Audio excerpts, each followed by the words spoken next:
बिस्मिल्लाहिर्रहमानिर्रहीम। अस्सलाम वालेकुम dear students, welcome to my YouTube channel physics with Adnan Khan. Dear students, हमने 9th physics chapter number 3 dynamics का जो चैप्टर था उसके न्यूमेरिकल को हमने कंटिन्यू किया था। आज हम उसी का एक न्यूमेरिकल नंबर 8 यानी लास्ट जो न्यूमेरिकल है उसको हम सॉल्व करने जा रहे हैं। इससे पहले जितने भी न्यूमेरिकल्स थे वो हमने सारे जो है वाइंड अप कर लिए हैं।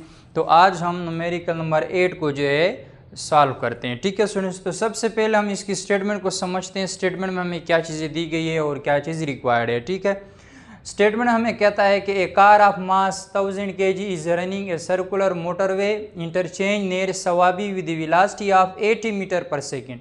The radius of the circular motorway interchange is 800 metre. How much centripetal force is required.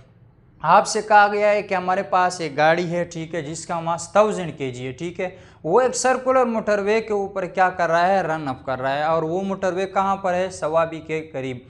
अब उसकी वेलोसिटी 80 मीटर पर सेकेंड है। ठीक है, और वो जो सर्कुलर मोटरवे है उसका रेडियस 800 मीटर है। आपने बताना है कि उस कार की जो सेंट्रीपिटल फोर्स है वो उसको जो सेंट्रीपिटल फोर्स रिक्वायर्ड है वो कितनी है। ठीक है, हमने ये बताना है। यानी गाड़ी का आपको मास दिया गया है और आपसे कहा गया कार है वो एक सर्कुलर मोटरवे के ऊपर घूम रही है। ठीक है, नियर सवाबी। ठीक है, कितनी वेलोसिटी के साथ, 80 मीटर पर सेकेंड। अब उस मोटरवे का रेडियस जो है वो 800 है। ठीक है, आपको रेडियस दिया गया है, वेलोसिटी दिया गया है और आपको कार का मास दिया गया है। अब आपने बताना है कि सेंट्रीपिटल फोर्स कितनी रिक्वायर्ड है। ठीक है, इस चीज़ को आपने देखना है। ठीक है, तो सबसे पहले हम लिखते हैं गिवन डेटा। गिवन डेटा में हमें मास दिया गया है 1000 kg। कार का जो मास है वो है 1000 kg। रेडियस हमें दिया गया है 800 मीटर। वेलोसिटी हमें दी गई है 8 मीटर पर सेकेंड। रिक्वायर्ड क्या है, सेंट्रीपिटल फोर्स FC, यानी हमने सेंट्रीपिटल फोर्स जो है इसको फाइंड आउट करना है। ठीक है, तो सोल्यूशन में अगर हम देखें, as we know that FC is equal to m² divide r। Centripetal force का फार्मूला हम यहाँ पे अप्लाई कर देंगे। सेंट्रीपिटल फोर्स का फार्मूला होता है FC is equal to m² divide r। हमें यहाँ पर मास दिया गया है, वेलोसिटी भी दी गई है और रेडियस भी दिया गया है। तो हम सिंपल क्या कर देते हैं, इस इक्वेशन में वैल्यूज पुट कर देते हैं। तो पुटिंग वैल्यूज, हम इसमें जब वैल्यूज पुट करेंगे तो मास की जगह आ जाएगा 1000, v वेलोसिटी की जगह 80 का स्क्वायर, क्योंकि वेलोसिटी v के ऊपर स्क्वायर है। रेडियस जो है वो हमारे पास 800 है तो वो हमने पुट कर दिया। तो वैल्यूज पुट हो गई। अब आगे है कैलकुलेशन। ठीक है, हम थोड़ा सा इसको मजीद कैलकुलेट करते हैं। ठीक है, ये 1000 अपनी जगह मल्टीप्लाई ये 8 यानी 80 का जब हम स्क्वायर लेंगे वो आ जाएगा 6400। ठीक है, और नीचे 800 अपनी जगह पर। अब हमने क्या करना है, इसको मल्टीप्लाई कर देंगे और 800 को डिवाइड कर देंगे तो हमारे पास आंसर आ जाएगा 8000 न्यूटन। यहाँ पर यानी थोड़ी सी कैलकुलेशन है, आप इसको डायरेक्ट भी काट सकते हैं, लेकिन कैलकुलेशन है, आपका जो आंसर है वो सही आना चाहिए। ठीक है, बाकी आप जो भी मेथड आप अप्लाई करें। ठीक है, अच्छा, यहाँ पर ये आंसर जो हमारे पास आ जाता है सेंट्रीपिटल फोर्स का वो है 8000। अब ये आंसर भी आप लिख सकते हैं।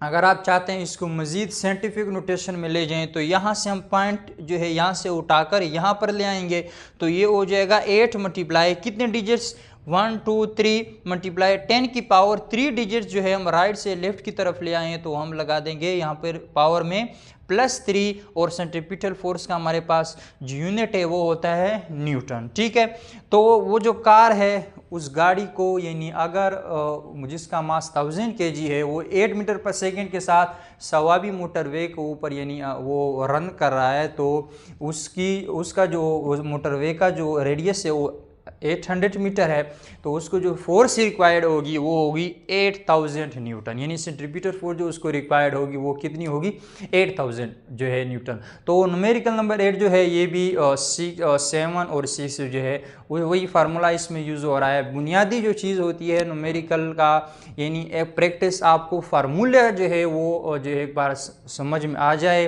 फार्मूले के पीछे कंसेप्ट आपको समझ में आ जाए तो न्यूमेरिकल चाहे जिस टाइप का भी हो आप उसको सॉल्व कर सकते हैं। फिर बुनियादी चीज़ आ जाती है न्यूमेरिकल की स्टेटमेंट।